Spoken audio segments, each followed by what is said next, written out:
Hey guys, welcome back to the Q&A series. Today the game I'll be half paying attention to is Defense Grid 2.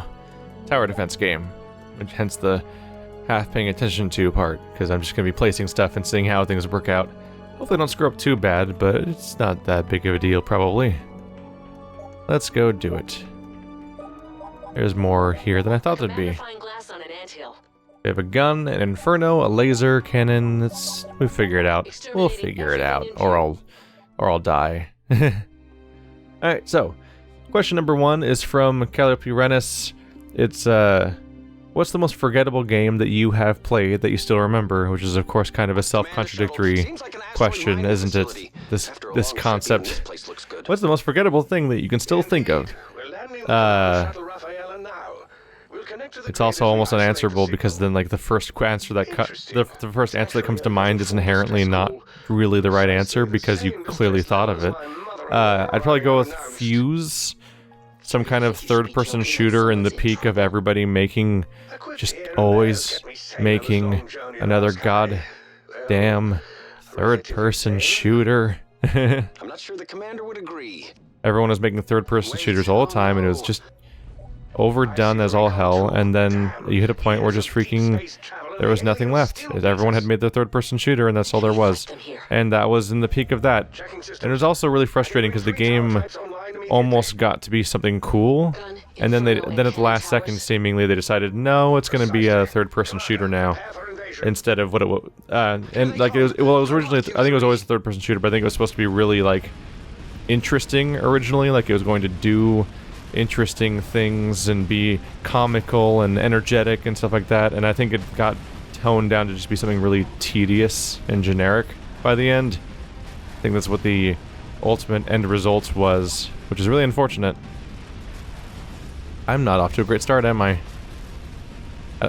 The thing about tower defense games is there's always the breakdown as to whether or not the game is a game where it's all about making a singular powerful unit, or if you're supposed to make tons of units and put them all over the place. So it's always not entirely sure which one to focus on half the time. Let's make a couple of gun turrets near the beginning. My general strategy with this stuff is to put AoE stuff near the end and more localized stuff in other spots. It looks like I can actually build something around here to make them take other paths. Didn't realize that would really be an option, but okay.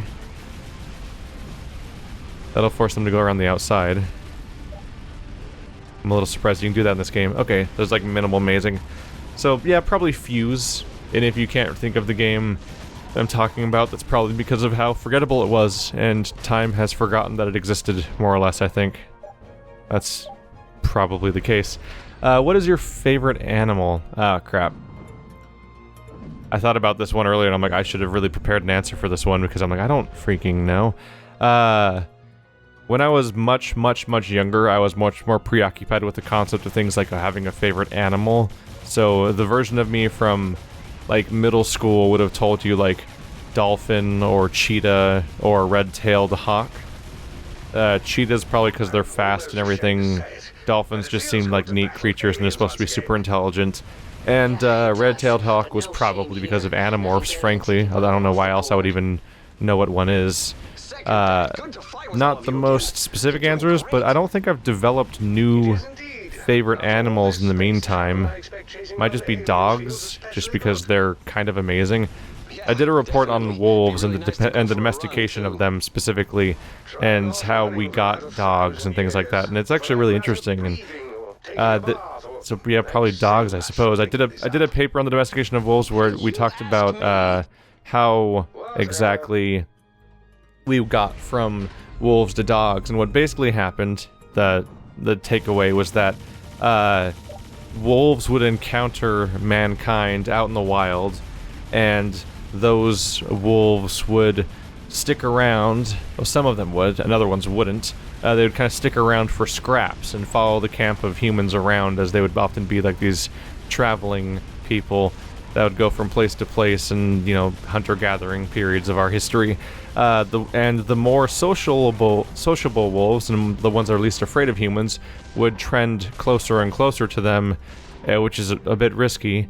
But what would happen is that the wolves that were more willing to spend time around humans would breed with each other, and they would lead to continually more sociable. I should have done that at a different time. Continually more sociable wolves would be created by those wolves periodically, and then just over time we were essentially already domesticating them without even knowing it. But then eventually we would incorporate them into our bases, into our camps as a security measure, because of what was useful about having these early dogs is that they would be a security system. They would basically make noise when people were approaching, and like either outside animal threats or even threats in the form of other human tribes that were coming in and stuff like that. So being able to defend ourselves with this early primitive security system was actually really useful, and so we would have wolves for that purpose, and that they served their purpose there. And then as they became more and more domesticated, they would be useful for hunting and for security and even for just morale and so on and so forth. That we would incorporate them in the camps, and it's just kind of a relatively logical process. The ones that get along better with people get to stick around. The ones that get along worse with people would be more likely to be abandoned or eaten or killed and various other things.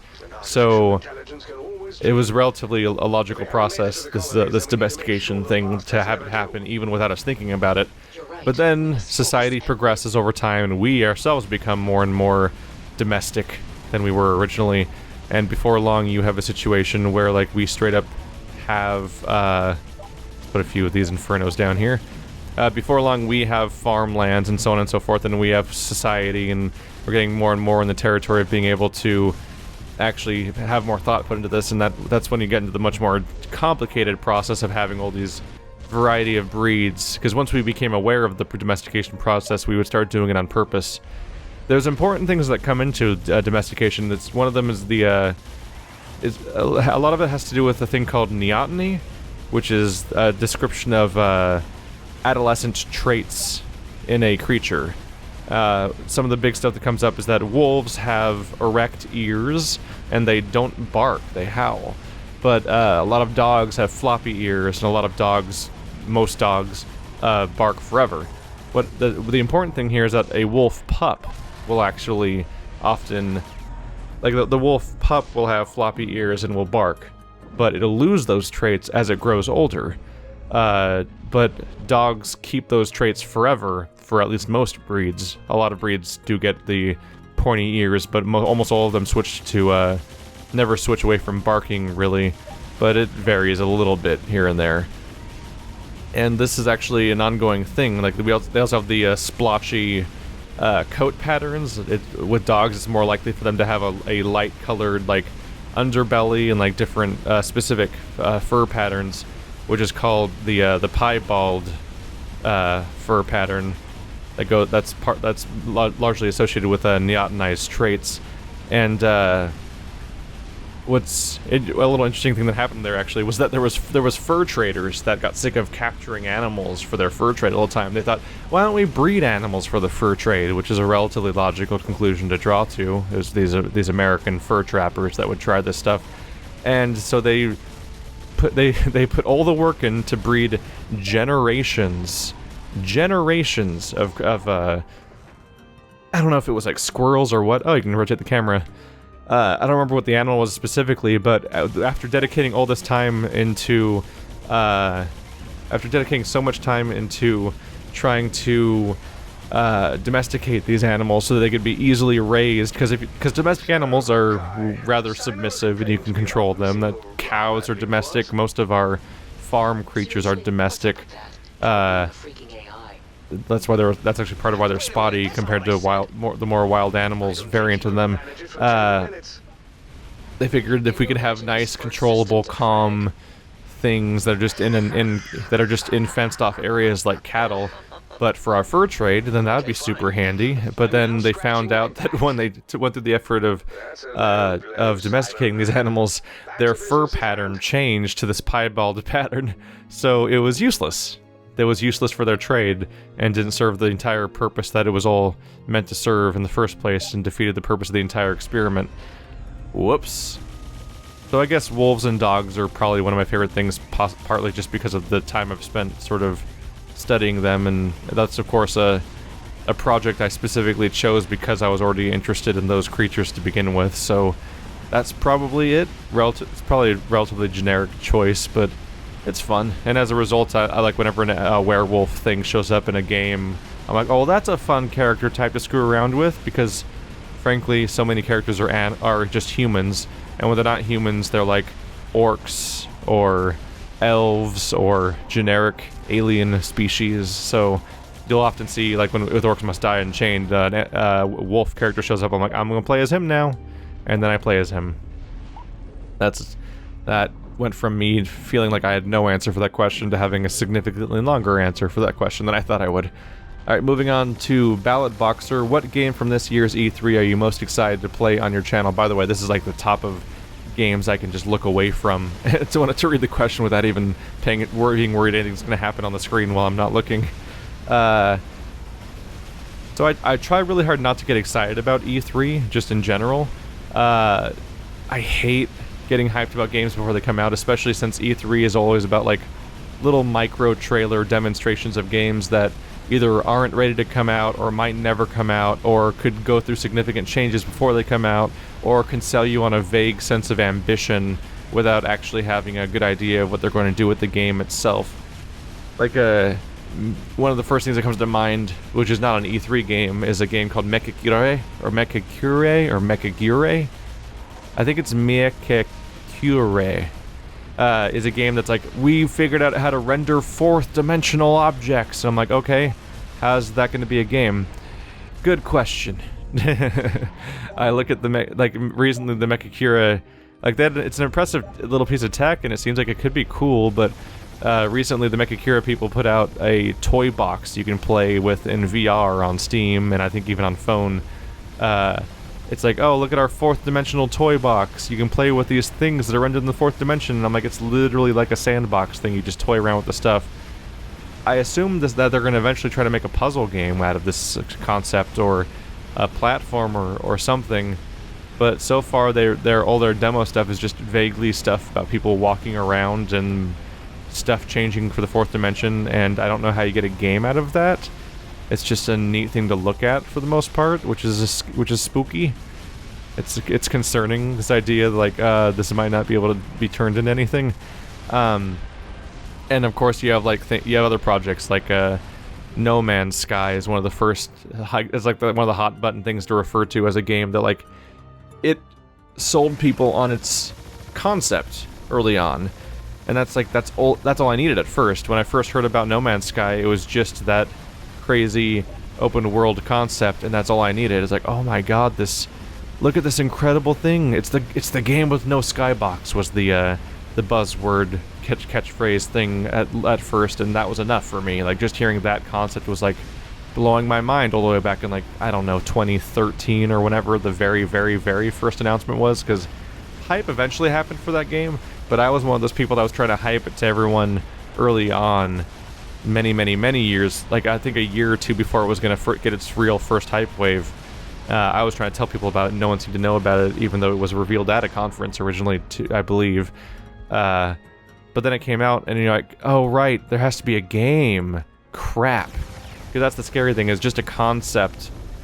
That's the problem with E3 and conferences and hype in general, is that you get in this trap of just hyping up a concept. But then you have to. What is exciting in a tiny trailer is just so different from what ends up being exciting when a game actually comes out. Like, something that's interesting for a few minutes is so different from what can be interesting for a game. Like, what's interesting in a few minutes for a game is so different from what's interesting from having to spend actual time with the game in the long term. Like, there's such a gap between those two types of things. It's like No Man's Sky ambition of being able to fly into space directly from the surface and go to another planet, and no loading screens and no transitions.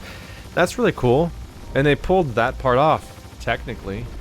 it looks, there's a lot of popping and glitchy stuff and so on, but like, yeah, it's still neat that, like, yeah, gravity works in each planet and you flew from one to the other. That's some impressive tech when you get down to it, but then you had to come up with a game and procedural generation and like all the issues start to rear their heads. And so what I found recently is, because I did the E3 podcast with Wanderbot, I found that I'm becoming more and more numb to hype when projects are announced, and instead I just see the ways that the thing can let me down. So, like, we saw the game called A Way Out, which is made by the people who made, not the people necessarily, because it's a different developer, but it's from the same lead guy that made Brothers: A Tale of Two Sons, a game it's kind of a walking simulator, kind of a little bit of puzzle solving, but not a whole lot. But it has an emotional message that it conveys through its mechanics in an interesting way that I won't spoil. And it was a noteworthy game for that purpose, and that was really cool. And so, with A Way Out, he made another 2-character co-op thing, although while you're supposed to play brothers yourself with one controller, controlling both at the same time with the 2 joysticks. In A Way Out, it's 2 separate people controlling the 2 separate characters. And while we were discussing that, I started looking at it, I'm like, oh, I'm seeing all the creases here, because, like, when it came down to it, Brothers: A Tale of Two Sons was not mechanically interesting when it came to the gameplay of, like, solving puzzles and stuff like that. It was interesting in the feeling it was able to evoke with its mechanics as the story progressed, but the mechanics themselves were usually not very interesting, and in fact you weren't usually doing a lot of problem solving so much as you were doing a series of preset steps that were relatively obvious as you went along, and you just kind of play along doing whatever the game expected you to do next, and it was very rote. It was almost like a full game long QuickTime event, walking simulator situation. And so I look at this game, A Way Out, that everyone's so hyped about right now, and I can see why. It's a cool concept. The game has permanent split screen. Even if you're playing online, you always see the other character, and you're working together with 2 separate pieces of gameplay to escape a heist. I mean to not escape a heist, to escape a prison. It's a prison escape game. I'm like, that's a cool concept. But after that first, whereas in No Man's Sky, I was hyped in like 2013, but then when 2016 came around, it meant years later, I was having all these second thoughts while the game was about to come out about how it could be, so many things could be wrong with it, and I could see how many things could be wrong with it. I looked at A Way Out, and I was immediately thinking of those things, like right away. And it might be just cynicism or something, or it's just informed by experience, I suppose. But like immediately, I'm like, oh, but I'm thinking about how, like, based on the previous project, it could be an incredibly linear series of really basic actions, and it's just like marginally interactive cinematic experience as you and your friend quote-unquote co-op through a thing, but you're basically just taking turns doing whatever the game wants you to do next a lot, which is what Brothers: A Tale of Two Sons was just, okay, now boost that guy up to continue, okay, now push the wheelbarrow, now boost him up over here. Like, it could be mechanically so boring, and that definitely undercuts some of the hype. So, I don't usually get hype for projects unless it's a follow-up to a really specific thing that I already enjoyed, or it's something that genuinely looks like something really inventive. But even with the inventive stuff, I'm really cautious about how much I'm willing to get hyped for them, specifically because of the ways that things have let me down in the past. That's not what I wanted to put there. Crap. So, on a reserved level, I could say that I'm cool with the idea of Ashen. I want to see that come out. That looks like something that has a decent chance of being interesting, and I hope that it's a good project, and I think that could work out. We'll see. Ashen is a nice, simple art style, nice and clean, dungeon crawler, co-op, hints of maybe being Souls-like. It basically looks like another attempt at what Necropolis looked like originally, and a lot of us will remember that Necropolis was just kind of unfortunate. Necropolis looked really good, but then when we sat down to play it, it was kind of a tedious, boring, and uninteresting thing that was fun at first, but almost immediately ran out of content, which was a really weird thing to say about a roguelike, randomly generated type game where the whole point is supposed to be replayability. But Ashen could be pretty good. I'm excited about that. And so I guess that's my answer for most hyped game. And as per usual, I took the question as an excuse to talk about the concept of hype as opposed to focusing intensely on answering said question.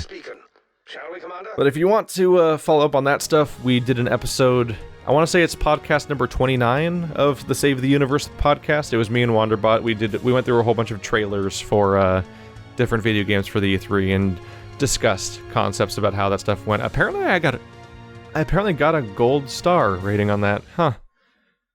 I was kind of paying attention. Next one. By the way, this game is pretty neat if you like tower defense games because it has tons of replay value going on there. If you have infinite, I mean, it depends on your level of patience for repetition, because it's of course a tower defense game. But you go in here and you go into your missions, and you have multiple. These are all different planets of missions. So it's like, yeah, there's 20 overall missions. But then you go into each individual mission, and there's all of these guys. And so these are variations of that exact mission that have different challenges. Either you have a different amount of resources, or so on and so forth. And so you can play like something in the ballpark of like 8 custom modes for every single mission. So it's neat if you like that kind of thing. I was way more into tower defense stuff closer to Warcraft 3 days, when I was really into playing all of the custom modes and stuff like that, but I'm less so into that now. So I always fall off this kind of thing before I ever finish the main campaign, let alone doing all of the side stuff. But it's much like Dynasty Wars, it's just a thing that I can enjoy from time to time. This is interesting. Makes the strongest alien in range the highest priority target. Yes. That sounds like a good idea. So you can program AI for your towers a little bit, which is actually a really nice touch. Alright, back in here. So, the next part of his question was, alternatively, what game was most surprising? I would have to say The Night of. Or no, not The Night of. That's an HBO series. By the way, watch that series. The Night of is really, really, really, really, really good. It's also really terrifying about prison in general, really. But really informative, really good at helping you empathize with concepts of like how, in many ways, our way of punishing people can be worse for society in certain ways. Blah blah blah. It's probably just going to get into political topics that piss people off if I go too far into that. But he said, alternatively, what type of game is most surprising? It's not The Night of. I'm thinking. I can play right now. I was trying to proceed past the dialogue. Whoops. I think I have to maze in this one, which is not common, so that's neat. Yeah, I can't block that path because they'll get cut off real quick. So I have, boost. So this is a boost the height and abilities of the tower built upon it. Oh, that's neat. I didn't really know about that. Interesting, this is a burn over time thing, and for some reason my PlayStation 4 fan is now losing its mind, like it is the hottest thing that's ever happened to it, apparently. I need a better plan. I'm lacking in plans right now. This is such a minor... It's such a small zone to try to maze in, isn't it? It's kind of garbage for that purpose. Huh. Just don't get a lot to work with. Alright, so let's try putting some boost stuff down. Sorry, I'm slightly distracted because I was hit with a slightly weird scenario I wasn't ready for. I shouldn't have done that, probably. Put an Inferno thing here and that'll hopefully work out. Haha! We'll see. Okay, so as far as game that was most surprising, I would say it was the game, not The Night of, but a game called The Last Night. And it was primarily interesting because it just had a kind of mind-blowing art style that caught me by surprise. They have to come back out on their way out, don't they? I'll try to take advantage of that, I suppose, because otherwise I'm screwed. Might have to restart this one. But there's a game called The Last Night that has a ridiculously cool art style. It's super low fidelity pixel art characters walking around in a weirdly cool, detailed, atmospheric, like Blade Runner looking level. Like, it looks completely crazy, and I love looking at it, basically. Is that a blockage over there? I guess it is. I could put that there. Give that a shot, I suppose. Oh, I shouldn't have done that. That's fine. I've basically made a mess of this thing that's got way more distracting than the previous one did. But it's got a really atmospheric 3D environment with little 2D characters, and like it's such a weird art clash, essentially. But for some reason, it totally works for me. I thought it was really, really cool, and I'm really excited to see how that turns out. I can't, and that's the problem with hype, is like I can't even tell you what type of game it is, really. I don't know what the gameplay will feel like, generally. I'm just kind of baffled in general about like what that game's going to be, because I just don't know what to expect. But one way or another, I think it's going to be really cool, and I'm looking forward to seeing what it turns out to be, because that'll be interesting. Something to keep an eye on. So that was the biggest surprise, was just seeing a wildly different looking art style come out of nowhere. Because like lo-fi 2D characters is not new, and Blade Runner in video games is not new, but that specific combination of clashing visuals was immediately interesting to me. So that's neato. I do hope I'm wrong, but honestly, that so rarely happens. I need to get good, because I'm screwing up really bad, so I'm going to give it another shot. That was a bad start. Alright, we'll see how that works out. So that was the most surprising game, at the very least. Nothing else was super shocking. It was pretty straightforward stuff. It is cool that there's a Rabbids... It is interesting to see that there's like a Rabbids Mario crossover thing that looks like XCOM. That was definitely weird, but not too crazy for, at this point, for Nintendo to have weird crossover stuff. We've already had stuff in the territory of like the Sonic the Hedgehog games and things like that, so I'm not really surprised, because we've already had Sonic and Mario go to the Olympics. That was a real video game that someone made on purpose to capitalize on something. Weird idea. So I'm not too surprised by Mario crossover stuff at this point, but that also looks interesting. We'll see. I like the idea of Nintendo trying out new things, because we already had some cool stuff going on with, in the case of stuff like Captain Toad's Treasure Tracker was generally a pretty cool idea for a project. So I'd love to see them tool around with weird ideas more and more as we go forward, and hope that that works out for them. Going on to the next question, because I think that's about what we're gonna get for that one. Justin asks, what is your gaming history before YouTube, and how did you first get into gaming? How did I get first into gaming I'm not entirely sure, because I was way too young to remember for sure. That's an inherent issue, I suppose. I'm pretty sure I got a... Wow, this is actually... I suck at this level. I don't really know what to do, apparently. About how to manage this one. Maybe I should just give up on the boost platforms and just go with the normal towers at first. I think I'm just going to accept whatever happens, because that's not really the point of these videos. I had an original Nintendo when I was, like, too young to comprehend what it even was, basically. And, we eventually got the Super Nintendo and stuff like that, which really screwed up my general feelings about Nintendo's early consoles, because I have always considered the Nintendo to be a 90s console, because I'm from the 90s and I had a Nintendo, and that just seemed like the logical concept. But instead, I guess it's from the 80s, and I think even the Super Nintendo was already made before I was born. So like everything was made before I was born, essentially, and like so I just have this wildly inaccurate idea of when anything was made, just because of the general concept of when I got them. So I don't know a lot about my early time, but I know that I'm pretty sure I had Duck Hunt and Mario, like, mixed cartridge and also a, I think I also had, oh, I didn't even notice this entire extra screen over here because it's all blared out. That probably is something I should have been using. I think I had the Duck Hunt Mario combination cartridge and then also the Ninja Gaiden. I think it's one of my first games I ever played, which is of course a game famous for being like absurdly hard. Now that I've noticed that, I can't help but try to start over now because I feel dumb. So Ninja Gaiden's famous for being hard, and I weirdly had that early on, which is a trip.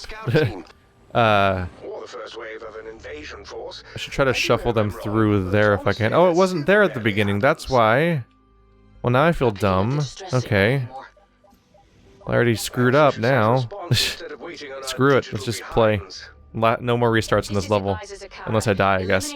But the most important thing to learn about my early video game history is not so much where I started, but just the fact that, for all of my years as a child, adolescent, teenager, whatever, up until around age 18 and stuff, I had a brother. I mean, I still have a brother, but I generally shared video games with my brother because I had a sibling and we had consoles, and that was just how things went. Even when we started playing PC games for the first time, it would be like, that's our, like, there's our one PC game we have, that's all we have. And so, like, we didn't really have access to the ability to play separately from each other. We were either sharing the television to watch TV, or to watch movies, or to play video games. And it wasn't until we eventually, at a somewhat older age, got our first, like, Game Boys that we actually had independent gaming from each other. Otherwise, it was pretty much always a shared experience, which is problematic.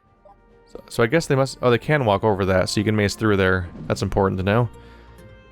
So that means that I never really got into RPGs for most of my childhood. It just wasn't an option. Giant, long games. In fact, I didn't generally beat games. A lot of my experience with video games was basically just playing the beginning of the game over and over again, or playing multiplayer modes. So, there's a variety of reasons why I haven't played games that people would have expected me to have played, and that's partly because of the fact that, I didn't have access to the games, because I didn't have a usable computer for video games for most of my childhood, but also because I had to share video games with my sibling, while also playing just whatever my parents were willing to buy us in many cases. One fun oversight, though, or surprise, was that my mom didn't really care about age ratings, so like I got to play all sorts of M-rated games at younger ages, and no one didn't really faze them, which was interesting because she was actually relatively protective over this kind of stuff. Can I not redirect over here? I can now. Weird. So like, I do remember at one point, like while we were discovering the animes, I had Tenchi Muyo taken away because, and even Dead or Alive taken away at one point because, my mom thought it was basically pornographic at the time, which was amusing.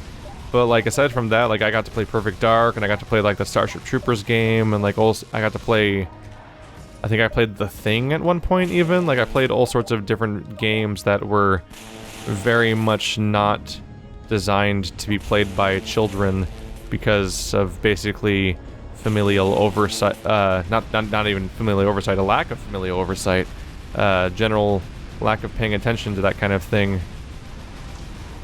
And that was an interesting thing to have happen, is being able to play all these games I basically wasn't supposed to be playing, but through the filter of having to share them with my younger brother, which meant that a lot of it was focused around co-op and multiplayer and stuff like that. And that's probably the most informative thing about my early years. That's why there's so many games that you guys would have expected me to play. I suck at this level. I'm miserable at this. Fuck it. That's why there's so many games you're like, you haven't played this? A lot of the games I just didn't encounter. I wasn't a very social gamer when I was young, and that like I didn't really have other gamers that I would talk to very much to be all like, these are the games you're supposed to be playing. So like, I didn't really encounter a lot of the stuff that people consider all popular, like Zelda and Mario. Like, I don't know, I just never encountered those kinds of games most of the time. Never heard of them, they didn't look particularly appealing, so I just largely ignored them forever. take it. And then was largely surprised when I eventually find out, like, oh, everyone says you should play these things. And I'm like, oh, everyone says I'm supposed to play those things? I didn't know. There's a combination of, like, those quintessential childhood games that I never encountered, and then also just a lot of RPGs I never got to play. I think my earliest RPG that I really got into was probably Diablo 2. I played Diablo 2 on PC. I mean, I think that game was only on PC. Diablo 1, I think, was the one that was on PlayStation 1 or something like that, as a weird crossover or something. And, like, I got really hooked into, like, that Skinner box, basically, of always grinding up your character and making new builds and so on and so forth, but, the spell was eventually kind of broken for me, but, for that game specifically, but I moved on to, thankfully I discovered Bioware via Knights of the Old Republic, and so Knights of the Old Republic might have been my first ever proper Western-style, single-player, story-driven role-playing game, was Knights of the Old Republic by Bioware, which Bioware then went on to become, like, my favorite company in the world, basically, and I started playing all of their games as they came out. I played KOTOR 1 and 2, I played Jade Empire, I played the Mass Effect and Dragon Age games as they came out, and so that's why I care so much to criticize what's happening with Mass Effect now, is because, like, this is, like, a franchise that, and a company that I do have some attachment to. But unlike your traditional fanboy that is so irritatingly capable of defending anything that ever happens, instead I'm just extra judgmental of the thing that I care about. I don't capitulate and bend over backwards to make up excuses for what they're doing. I instead criticize the hell out of the thing they're up to because I want the thing to still be the thing that I thought was special in the first place. And so I think that's an important distinction, basically. That's my general approach to that stuff, and that's what's happening right now. Is I now consider BioWare to be dead, basically. We'll see how Anthem turns out, and it could still be good games, but as of right now, BioWare means about as much to me in name as Rareware does, ever since Microsoft bought them, which is that it's the people who made the thing originally are gone now, and it's being controlled by the people that are in control of how each project turns out are people who just don't care about the same things that I do anymore, and, like, I'm just not really going to get a lot of what I originally cared about from that company nowadays, and I just have to accept that because it's becoming more and more true with every passing game. As the Mass Effect trilogy wore on, they managed to continue to be of a quality that I enjoyed over the course of the trilogy, but even within that trilogy, the dark signs were showing up in the form of Cerberus, Network, and all these other things that were just bad signs for this thing that I love. Oh, that guy's gonna get away, huh? That's what I get. But, oh, there's still more of them down here. And so now I think BioWare is just going to be... they're just going to be something else. They might put out good games again one day. Anthem might be a good game for all I know. But even looking at Anthem's gameplay footage from E3, I'm like, that is not what anyone played BioWare games for, ever. They're just something else now, at best. The best thing you can hope for is that they make something else that's good, but it won't be a BioWare game. And so it'll just be some new good EA property, and that can happen. EA publishes good games on a regular basis, but man, if they don't just screw up companies they acquire. It's really unfortunate that they couldn't even get their whole trilogy before screwing up with Dead Space. I was looking forward to playing the entire Dead Space trilogy at some point, but then, like, hearing about what everyone says about the Dead Space final game, I kind of just don't want to even bother touching it at this point because of the sour taste that it left in so many fans' mouths. I'm like, I don't really need to put myself through that, do I? Become a fan of a new series just to feel how much it gets screwed up later in the series? I don't need that in my life. But that's more or less it. I guess that's my history of let's playing. I mean, of gaming is basically I was born in 1990, and in the early 90s I would get my first Nintendo consoles. I would play co-op and multiplayer games and stuff, or games I had to pass back and forth with my brother for the large parts of the 1990s and half the 2000s. Then mid-2000s I get into Diablo and get my first PC that's just mine and not a shared computer. I move on to Bioware games. I move on to World of Warcraft around like 2006 or 7 or something like that, and I get hooked to that for a good 2 or 3 years, and it dominates my gameplay for quite some time. And then ultimately I go on to that pretty much takes us to here. I play more and more RPGs. I start stretching out into achievements, and I start playing more and more complicated, larger solo adventures. I drift away from any multiplayer. I did have a large amount of Halo 2 gameplay in 2004. That was pretty much when I got multiplayer gameplay, like versus arena stuff, out of my system. Nowadays, when I look at a game like Overwatch or TF2 or even modern Halo games and Call of Duty and stuff like that, I just don't have any desire to do that anymore. Because if you want to get into a multiplayer franchise, you have to like obsess over it. You have to play it every day, all the time. Like, my friends that are good at Overwatch, they play Overwatch every day. My roommates play Overwatch every day. Andrew plays Overwatch like every day, and like that's why they're all like in Gold and Diamond League and stuff like that. Otherwise, you just don't ever get good at it. And that's the thing, is like in Halo 2, I was willing to play with randoms all the time. But nowadays, I don't really want to play with random people. I just want to play with my friends.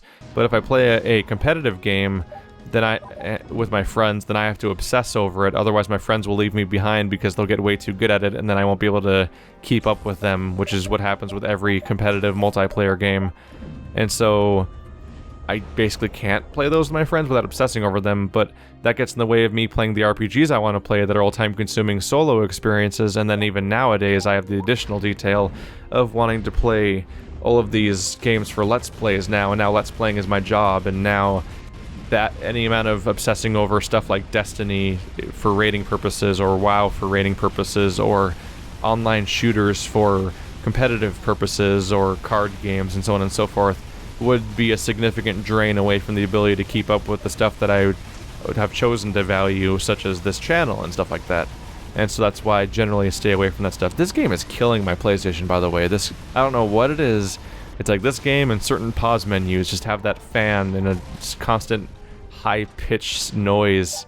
It's a little much. Pretty sure I had a fully charged thing charging up a not charged laser. Whoops. Let's see, we're still in the middle of this level.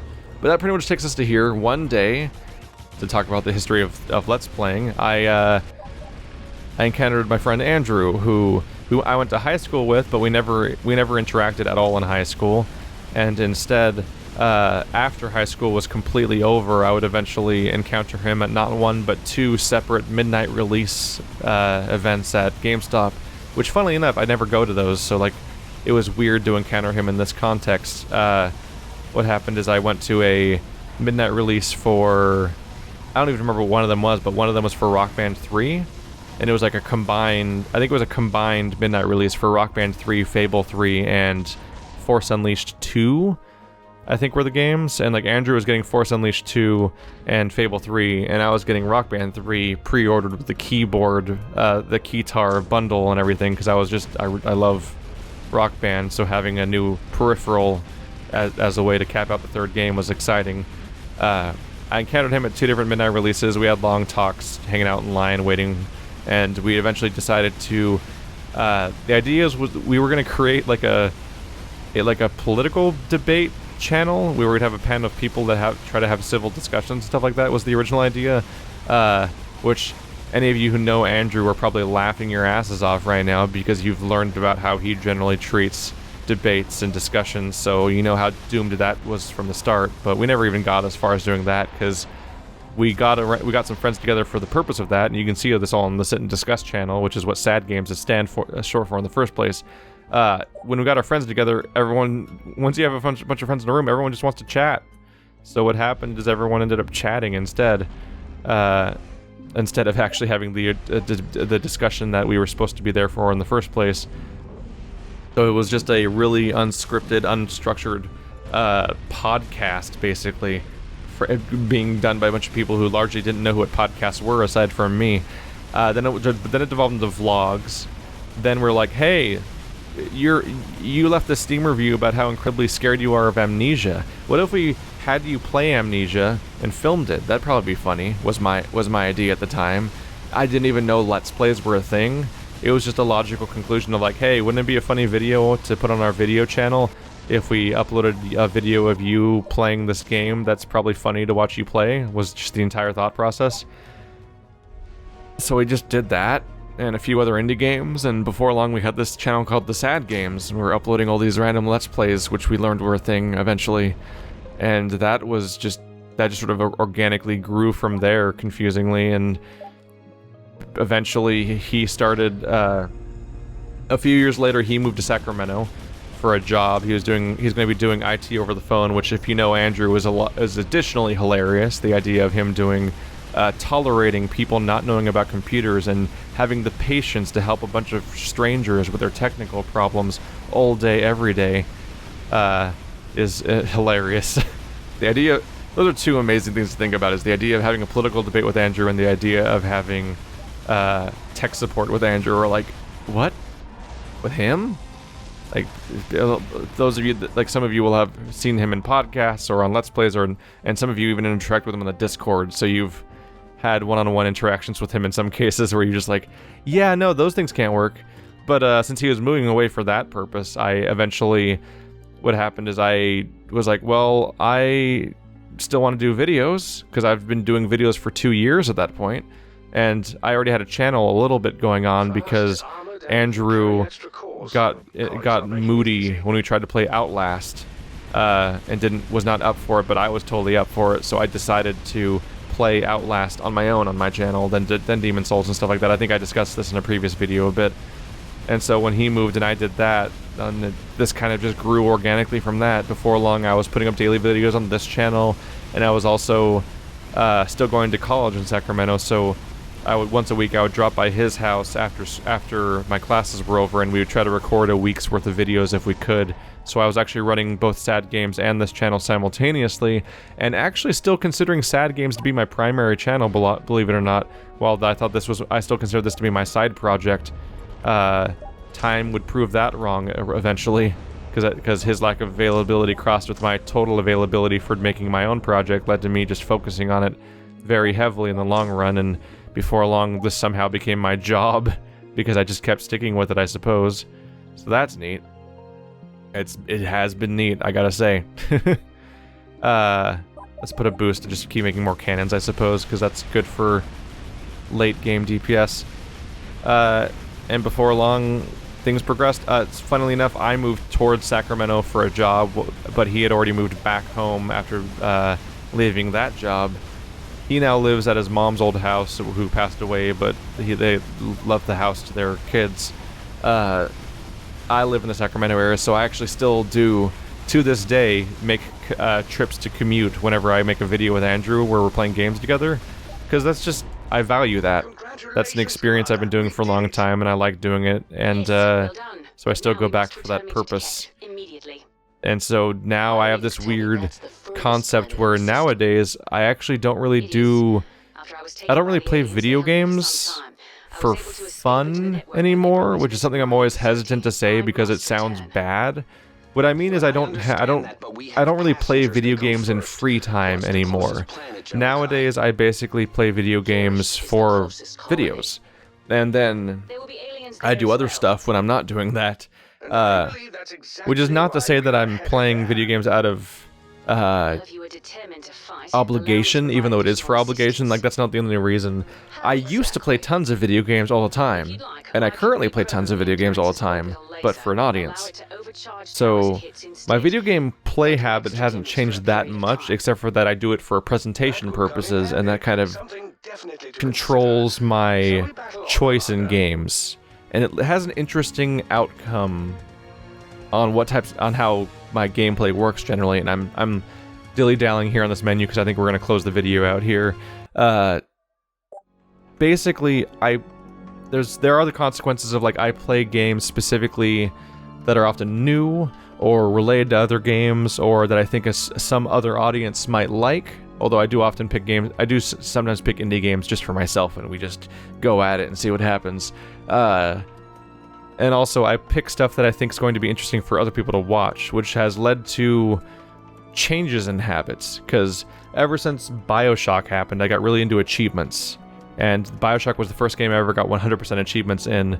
And I got all the achievements in that game, and I obsessed over finishing all the collectibles and stuff. Went on to do the Assassin's Creed games. I got 100% completion on the single-player components of Assassin's Creed 1 and 2 and Brotherhood and Revelations and stuff like that. But nowadays, that kind of tedious stuff is something I don't do anymore.